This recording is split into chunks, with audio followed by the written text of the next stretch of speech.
So when I use the word computer, chances are you think of something like this, a laptop with a screen, keyboard, and trackpad, or a desktop computer with a monitor, a keyboard, and mouse. Some of you might even think of big rooms filled with computers, like servers that run the web, or data centers, or things that we call the cloud these days. What I want to talk about is a kind of computer that can be both of these things, and even something else. This is a Raspberry Pi. It's a full computer, so you can use it like you can do anything with a desktop computer or a laptop. So connect a keyboard, monitor, and mouse to it. You can use that to browse the web. You can send an email. You can work on documents or spreadsheets. You can play games or play videos on it. And it can also be used as a server as well. So if you want to put it online and have it interact with other computers or interact with people over the web, it could do that also. It is a little different than other computers, and I want to show you why. For one, it's a lot smaller. I've got one, in fact, in my pocket here. It's a lot smaller than a regular computer. So, it's open. There's no enclosure or anything. And I also want to point out another feature of it, which is its pins. You see those pins sticking up there? Those let you connect all kinds of devices to Raspberry Pi. So it can be electronic components, could be sensors, it can be buttons, it can be actuators like motors and lights, it can be sound, you can do speakers and connect all kinds of things with it. Now, this is a great way to use a computer as a material, as incorporating it into a project or something that you build yourself. And I'm going to show you a few examples of that. But before I do that, I want to show you one more way that the Raspberry Pi is a really, really great computer and a really great computer as material. It's only $35. The idea here is that computers can be affordable for anyone, and they can use them in their projects, and they can learn how computers work with them, especially students. So my name is Matt Richardson. I'm from the Raspberry Pi Foundation. Our mission is advancing computer science education. We're a nonprofit. And the whole way we do that is by making inexpensive computers and making them accessible for kids to learn how to code. We want to see kids learning how to make things with them and learning how computers work. And that's what our mission is all about.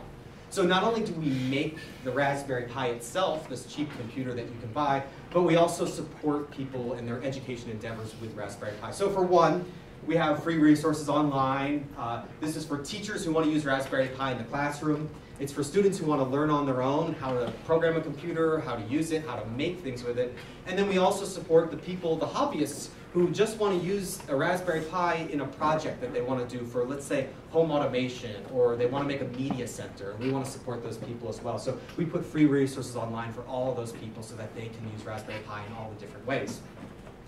There are certainly also large companies that use Raspberry Pi to do robotics projects.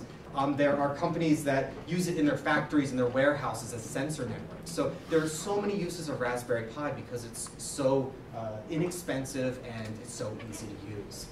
Another way we support education is through our teacher training program, which is called Pi Academy. Teachers get hands-on training for free. It's a 2-day workshop. They get hands-on with Raspberry Pi and they can see what it's all about. We also do a lot of partnerships for education. The example is we're sending 2 Raspberry Pis to the International Space Station with astronaut Tim Peake in November. What's cool about it is he's going up there, he's bringing 2 Raspberry Pis with him, and the code that's going to be running on the Raspberry Pis is going to be written by students. So it's a chance for students to write code that'll run in space, to run experiments using different kinds of sensors. I also wanted to point out another partnership we have with the Oracle Foundation, especially because Oracle is a neighbor over here. Oracle helped fund an initiative to send 1,000 Raspberry Pi weather station kits all over the world to different schools so that they could build their own weather station, code it, and then send that data online. Now, a little bit about myself and why I like Raspberry Pi. I'm a maker. I make things in technology, and that's what I liked about Raspberry Pi. There were things I wanted to see in the world, things I wanted to build. And what I realized was that in my workshop, I have all these bins, and they had all different kinds of materials in them, cables and batteries, electronic components. And then a bin started to fill up with Raspberry Pis, and I thought it was so funny that I had, just like any other material in my workshop, a bin of computers that I could reach for. And it got me thinking, and it really changed my view of what a computer is. A computer could also be a material. So I want to show you a few things that I made with the computer as a material. I used to live in Brooklyn, New York, and I used to bike around. And one night I was biking around, and my headlight was beaming down on the ground ahead of me. And I thought, you know, wouldn't it be interesting if there was some information about my ride, some data I could show in the beam of that headlight? It not only lit my way, but it could also show me maybe the speed I was going or where my next turn is. So I took a Raspberry Pi, I strapped it to my bike, I put a battery on there, I put a sensor on the wheel, and then I attached a projector to the front handlebars of the bike. What happened was that the sensor on the front wheel would get the speed of the bike. That sensor information would go into the Raspberry Pi, which would run some calculations and figure out the speed and figure out how to display that through the projector on the front of the bike. So this is a prototype I made using a computer as a material. This is me trying it out for the first time ever. I'm bringing it out onto the streets of New York City. This is Broadway and Waverly. And as you see, I speed up here, you can see the number in the headlight beam getting higher. And you'll see a point of view shot from my point of view. Now, I should say, I'm usually a very, very safe cyclist. I don't weave in and out of traffic like I'm doing here, but I was pretty excited to get this shot. And you can see me speeding up here. Now, it doesn't have to just show the speed that the bike is going. It could also show where your next turn is. It could tell you how many calories you've burned, what distance you need to go until you get to the destination you're after. It just depends on what kind of code you write and what kind of sensors you attach to the Raspberry Pi. I want to show you another thing that I made using computer as a material. This is called the Descriptive Camera. It acts a lot like a regular camera, except that instead of outputting images, it outputs a text description of what you capture. Let me just show it to you in action here. So what you got to do is you got to plug it into the network, plug it into power. You point it at what you want to take a picture of, and you hit the shutter button. Of course, it takes a little time to develop, but sure enough, out of the front of the camera, you get a description of what you captured. So now the Descriptive Camera has a computer inside, but it's not using any fancy computer vision algorithms. It's not crunching to figure out what's going on in the scene. It's actually using crowdsourcing. So when you take a picture, it sends it online to a service called Amazon Mechanical Turk. It's a place where you can pay people to do things online that computers aren't very good at doing, for instance, describing a picture. So you hit the shutter button, it goes up to Amazon servers, it finds someone to do the job for you, you pay them 20 cents to do it. As soon as they hit enter, it comes out of the front of the camera. So, you know, the camera, like the Descriptive Camera, would output something like this. It's a little dull, I think. Normal camera would see something like this. So I was looking at the output of the Descriptive Camera when it was connected to Amazon's Mechanical Turk, and I wasn't really happy with it. It was very dull, it wasn't creative, it wasn't funny and sassy.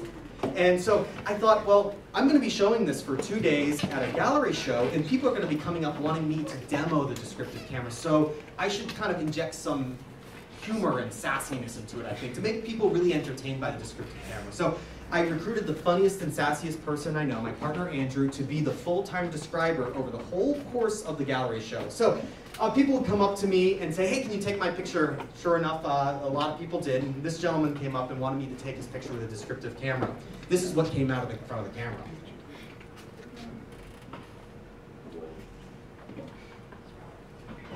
So people were seeing descriptions that were a little unexpected. They were expecting really, really plain things, but they were getting things that were actually rather interesting. So another example is this woman came by. She wanted her picture taken by the Descriptive Camera, and this is what came out of the front of the camera after I took her picture. So nice compliment paid to her by the camera. People were noticing while I was there that the Descriptive Camera had a bit of personality to it, and they started to do interesting things to see how the camera would react. One guy took a cell phone photo of the Descriptive Camera and showed it to me and said, take a picture of me holding this. So he looked like that. This is what came out of the front of the camera.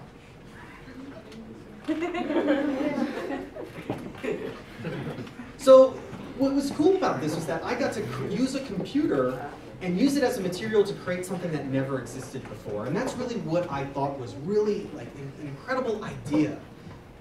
Technology like Raspberry Pi, this new technology is creating a new idea. The computer can be a material.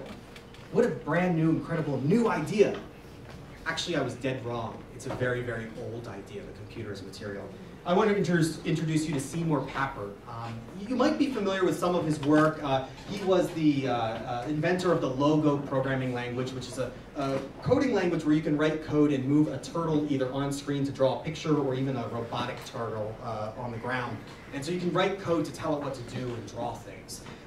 So he wrote a paper with George Franz that was called Computer as a Material, Messing About with Time. And he talks about a junior high school classroom in New York City where the teacher challenged the students with this.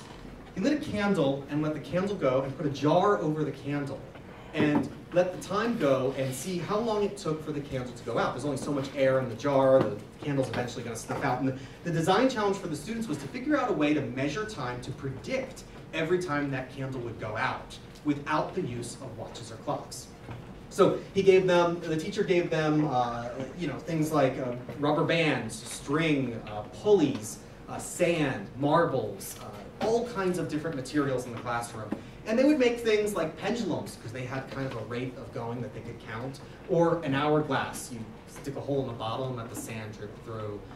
You could use a marble rolling down a hill and have a pretty predictable amount of time. And those were the ways that students were measuring time. But another material that was provided to them was a computer. And Papert and his partner Franz, when they wrote the paper, said, when the students let their imaginations go, they found a variety of odds and ends for different explorations and investigations. The computer was just one more material alongside candles, crayons, ammeters, and rulers. What was cool was that this was in 1988 that they did this. Just a long time ago. So this idea's been around for a long time. And what's even cooler is that the students who used the computer as material could further extend their project. So they had a design challenge where they had to create a really fast Lego car. And so they hooked up a light sensor to the computer so that they could get time trials every time the car went down the ramp. And they could create a log, and they could create design. They can kind of fix the design and iteratively make it go faster and faster, making sure that they were getting the best design. They also had a hamster, and they wanted to make sure at night that when the building was turning the heating system off that the hamster wasn't getting too cold. This is in New York City. So they used the computer to log the temperature overnight to ensure that the hamster would be safe. So this idea of computer as material even goes back further than that. Now, right now, you'll find in libraries and classrooms and schools there are maker spaces.